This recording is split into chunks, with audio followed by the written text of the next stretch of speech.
please subscribe and don't forget to press the bell icon to get notified whenever we upload a new video. Gujarat के बोटाद में एक महिला हीरा कारखाने में काम करते वक्त मशीन की चपेट में आ गई, जिससे वहां हड़कंप मच गया क्योंकि महिला की साड़ी हीरा तराशते वक्त मशीन में फंस गई थी, जिसके बाद वो नीचे गिर पड़ी। गनीमत ये रही कि पास ही बैठे कारीगर फौरन हरकत में आए और महिला को बचाने में जुट गए। थोड़ी ही देर की कोशिश के बाद महिला को सही सलामत निकाल लिया गया और उसकी जान बचा ली गई।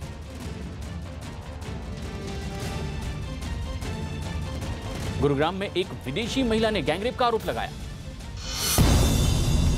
हरियाणा के गुरुग्राम में लिफ्ट देने के बहाने एक विदेशी महिला को अगवा कर गैंगरेप करने के आरोप में पुलिस ने 3 लोगों को गिरफ्तार कर लिया।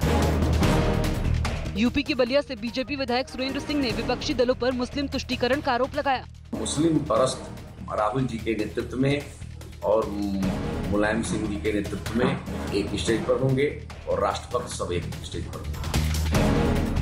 छत्तीसगढ़ के मुख्यमंत्री रमन सिंह ने अपनी विकास यात्रा के समय 9 जिलों में 600 करोड़ से ज्यादा के विकास कार्यों का लोकार्पण और भूमि पूजन किया।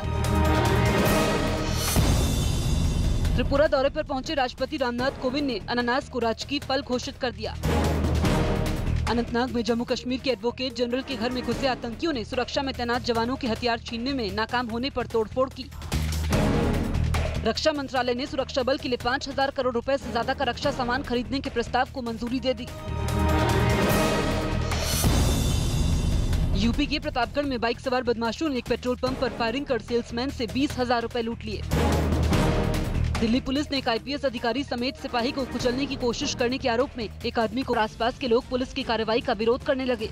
आरोप है कि शशि दत्ता के मकान में किराए पर एक स्कूल चलता था, जिसको खाली करवाने के लिए उन्होंने कई बार कोशिश की, लेकिन किराएदार ने मकान खाली करने के बजाय उन्हें कानूनी नोटिस दे दिया। भाई बेटा खाली कर दे, तो इसने फिर नहीं खाली किया। आज इसने मुझे ये कोर्ट का नोटिस दिया। काफी देर तक चले हंगामे के बाद पुलिस ने दोनों पक्षों को समझाकर मामला शांत करवाया।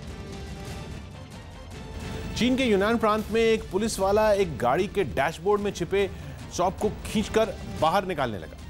ये शॉप खाली पड़ी गाड़ी में छुप गया था, जिसे गाड़ी के मालिक ने देख लिया और जिसकी खबर पाकर वहां पहुंचे पुलिस वालों ने से 20,000 रुपए लूट लिए।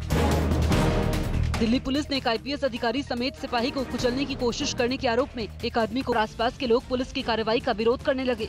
आरोप है कि शशि दत्ता के मकान में किराए पर एक स्कूल चलता था, जिसको खाली करवाने के लिए उन्होंने कई बार कोशिश की, लेकिन किराएदार ने मकान खाली करने के बजाय उन्हें कानूनी नोटिस दे दिया। भाई बेटा खाली कर दे, तो इसने फिर नहीं खाली किया। आज इसने मुझे ये कोर्ट का नोटिस दिया। काफी देर तक चले हंगामे के बाद पुलिस ने दोनों पक्षों को समझाकर मामला शांत करवाया।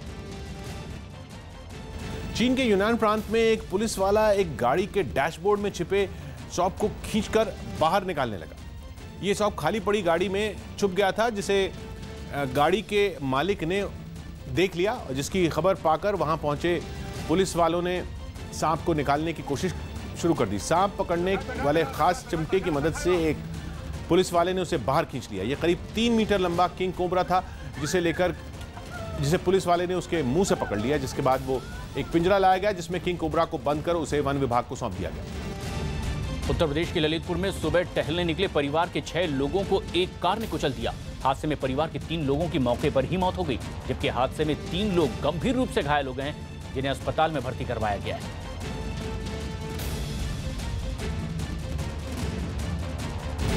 अमेरिका के बॉस्टन में एक जहाज से मिसाइल जैसे दिखने वाले एक ड्रोन को समंदर में छोड़ा गया। अमेरिकी नौसेना ने बारूदी सुरंग का पता लगाने वाले इस ड्रोन का पानी में काम करने की क्षमता का सफल परीक्षण किया, जिसके लिए एक जहाज पर मिसाइल जैसे दिखने वाले ड्रोन की मशीनरी को जांचा परखा गया। इसके बाद ड्रोन को समंदर के पानी में उतार दिया गया। लहरों के साथ तैरता हुआ ये ड्रोन पानी के अंदर गायब हो गया। इस दौरान पानी में काम करने की इसकी क्षमता का परीक्षण किया गया। इस ड्रोन को हथियार बनाने वाली कंपनी जनरल डायनेमिक्स ने बनाया है, जिसने इसका नाम नाइफ फिश दिया है, जिसे जनरल डायनेमिक्स ने समंदर में लगी बारूदी सुरंग का पता लगाने के लिए अपने एक बड़े प्रोजेक्ट के आधार पर तैयार किया है। इसके जरिए समंदर में तैरने वाले और आसमान में उड़ने वाले ड्रोन की मदद से बारूदी सुरंग का पता लगाया जाएगा।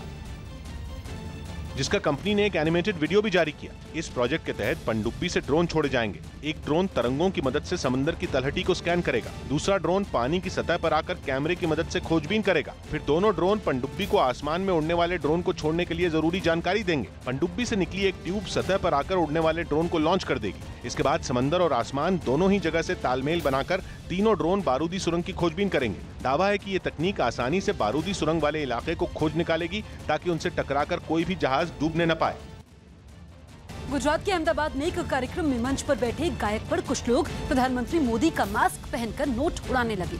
दावा किया जा रहा है कि समाज सेवा के लिए फंड जुटाने के लिए इस कार्यक्रम का आयोजन किया गया था, जिसमें कुछ लोग प्रधानमंत्री मोदी का मास्क पहनकर पहुंच गए और मंच पर बैठकर हनुमान चालीसा गा रहे गायक पर नोटों की बरसात करनी शुरू कर दी। इस दौरान गायक लगातार हनुमान चालीसा गाता रहा और मंच के आगे खड़े होकर दो लोग उस पर नोटों की बारिश करते रहे।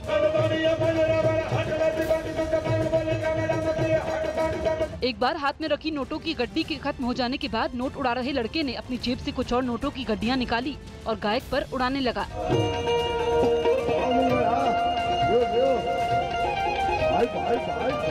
कई घंटे तक चले इस कार्यक्रम में लोग एक एक कर आते गए और गायक पर नोटों की बरसात करते रहे, जिससे मंच पर नोटों का ढेर लग गया। कार्यक्रम के बाद गायक ने दावा किया कि इकट्ठा हुए पैसे का इस्तेमाल चैरिटी के लिए किया जाएगा। सर, ये पैसे जो है वो चैरिटी के लिए रहते हैं, ये कोई हम एक भी रुपए इसमें से लेके नहीं जाता। इस कार्यक्रम को देखने के लिए लोगों की भारी भीड़ भी वहाँ पहुँची थी।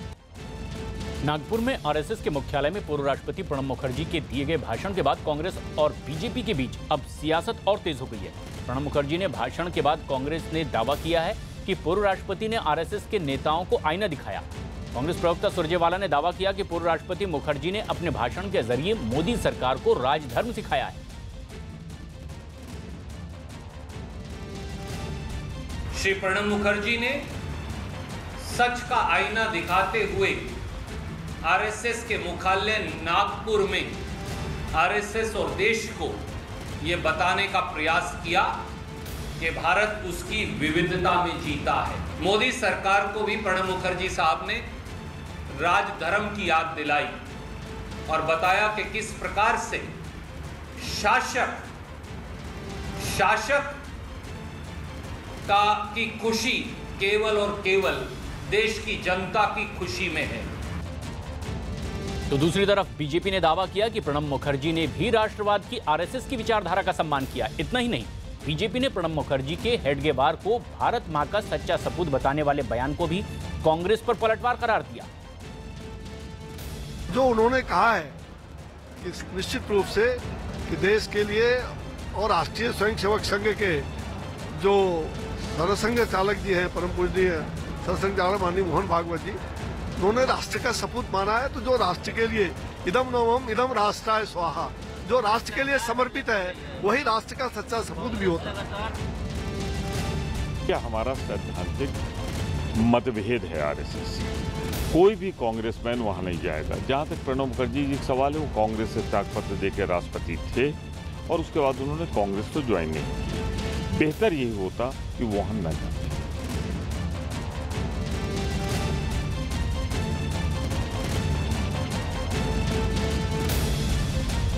मुसलमानों की वजह से अगर अक्सरियती तबके के अंदर कोई बेचैनी, परेशानी, तकलीफ है, उसका हल निकलना चाहिए। संविधान को ही बदलना है तो उसमें देर क्यों है, बदल जाना चाहिए। प्रणब मुखर्जी ने देर की, अगर ये काम वो पहले कर लेते और कुछ और साथियों को लेकर चले जाते तो ये परेशानी भी जल्दी हल हो जाती। उन्होंने दरअसल सेकुलर ताकतों को मायूस नहीं किया है, बल्कि हम जैसे करोड़ों लोगों को जलील किया है। झारखंड में सुरक्षा बल ने नक्सलियों के हथियार जब्त किए।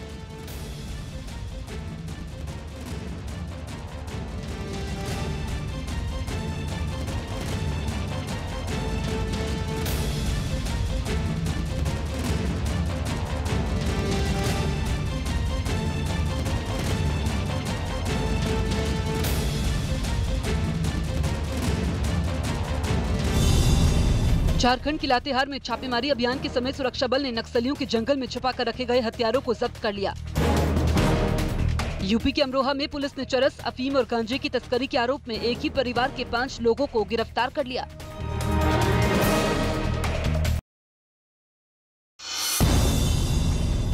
जम्मू कश्मीर के राजौरी में पुलिस की तरफ से आयोजित इफ्तार पार्टी में कई लोग शामिल हुए। गुजरात के वडोदरा के रहने वाले 13 साल के यज्ञ पाठक के इंडियन मिलिट्री एकेडमी की परीक्षा पास करने पर परिवार ने खुशी जाहिर की। राजस्थान के अजमेर में एक निजी बस में बैठे बदमाश ट्रैफिक ड्यूटी पर तैनात एक पुलिस वाले की पिटाई कर फरार हो गए। उत्तराखंड के भीमताल में आने वाले सैलानी अब पैराग्लाइडिंग के साथ हॉट एयर बलून का भी लुत्फ उठा सकते हैं। कर्नाटक के बीजापुर से बीजेपी विधायक बसानगौड़ा पाटिल का एक वीडियो वायरल हो गया, जिसमें वो पार्षदों से केवल हिंदुओं के लिए काम करने के लिए बोल रहे हैं। यूपी के सीएम योगी आदित्यनाथ ने अयोध्या में 25 जून को होने वाली सरयू जयंती महोत्सव के लिए 10 लाख रुपए देने का ऐलान किया। रमजान के महीने में शिया समुदाय के यहाँ इफ्तार पार्टी में शामिल होने से रोकने वाले दारुल उलूम के फतवे के खिलाफ अमरोहा में लोगों ने प्रदर्शन किया।